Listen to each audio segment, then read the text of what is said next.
وقل رب زدني علما. Il faut savoir, barakallahu fikoum, que les causes permettant d'atteindre un objectif particulier sont de deux types. Le premier type, les causes matérielles. Allah Ta'ala, il nous a créés dans un monde matériel, de cause à effet. Il a mis un effet dans la causalité.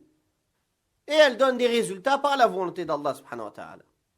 Ces causes matérielles, ce sont ceux que les sens peuvent percevoir, comme la force physique permettant d'avoir le courage, ou bien la force de personnalité qui aide à avoir du courage dans ses propos et dans ses actes, ou celle permettant de s'affranchir matériellement et de subvenir à ses besoins. Donc la personne qui, alhamdulillah, Allah il lui a donné une force financière, il n'a pas besoin des autres. Donc, ce sont ces causes-là qui viennent le plus souvent à l'esprit des gens. C'est très bien. La plupart des gens, ils sont attachés d'ailleurs qu'aux causes matérielles et ils en oublient la base, c'est qu'Allah tabaraka wa ta'ala, c'est lui qui décide du résultat. Et ils pensent que ce n'est que par le biais des causes matérielles que l'on obtient la victoire ou bien qu'on se procure sa subsistance. Combien il y a de versets dans le Coran qui ont réfuté cela? Combien de hadiths? Un exemple, quand à la bataille de Hunayn, les croyants ont eu confiance sur leur nombre et qu'Allah tabaraka wa ta'ala a fait qu'au début ils étaient en défaite jusqu'à ce qu'Allah il a donné la victoire à son prophète sallallahu alayhi wa sallam et à un petit groupe qui est resté avec lui. Le hadith du prophète alayhi salatu wa sallam, deux frères, un travaillait et l'autre restait auprès du prophète sallallahu alayhi wa sallam pour apprendre la science. Celui qui travaillait est venu se plaindre au prophète alayhi salatu wa sallam de l'oisiveté de son frère, en voyant que son frère ne faisait pas les causes matérielles, et le prophète alayhi salatu wa sallam lui a rappelé qu'il faisait d'autres causes.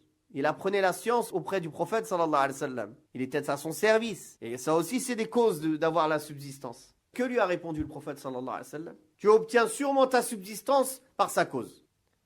Donc, ça rejoint tout à fait ce hadith. Non.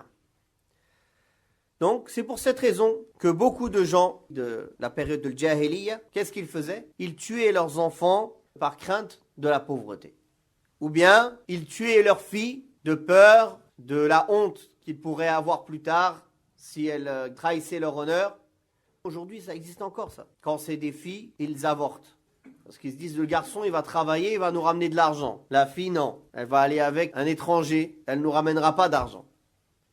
D'ailleurs, c'est pas propre aux musulmans, mais il y a une région qui est partagée entre les musulmans et des non-musulmans, entre deux pays. Dans cette région-là, c'est la région dans le monde où il y a le plus d'avortements des filles. Et dès qu'une femme, elle a eu deux filles, pour eux, c'est comme si elle est maudite. L'homme, il la divorce. Pour vous dire un peu comment les parents, la famille, font tous pression pour qu'elle soit divorcée.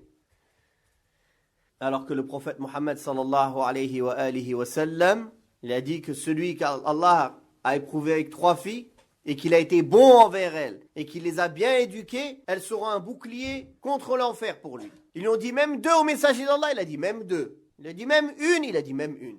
Donc regardez comment l'islam, il a vu la fille comme une bénédiction et comment le jahiliya, la pensée anti-islamique, voyait la fille.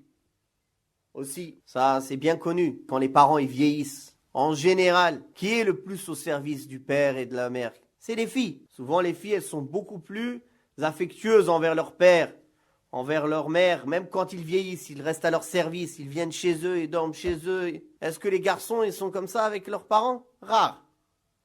Donc regardez combien il y a de bienfaits dans les filles.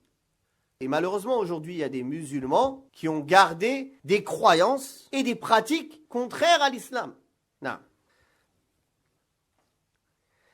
Donc, ces gens-là qui s'attachent qu'aux causes matérielles, ils ont clairement un manque de foi et de confiance en la promesse d'Allah subhanahu wa ta'ala, que Allah ta'ala, il garantit la subsistance à chaque être humain qui naît.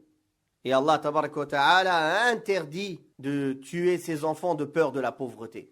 D'ailleurs, c'est pour ça que les savants disent que celui qui pratique l'avortement ou même la contraception par peur de la pauvreté, alors c'est haram, même la contraception. Parce qu'il rentre dans le verset où Allah tabaraka wa ta'ala interdit de tuer les enfants de peur de la pauvreté. Non. وقل رب زدني علما.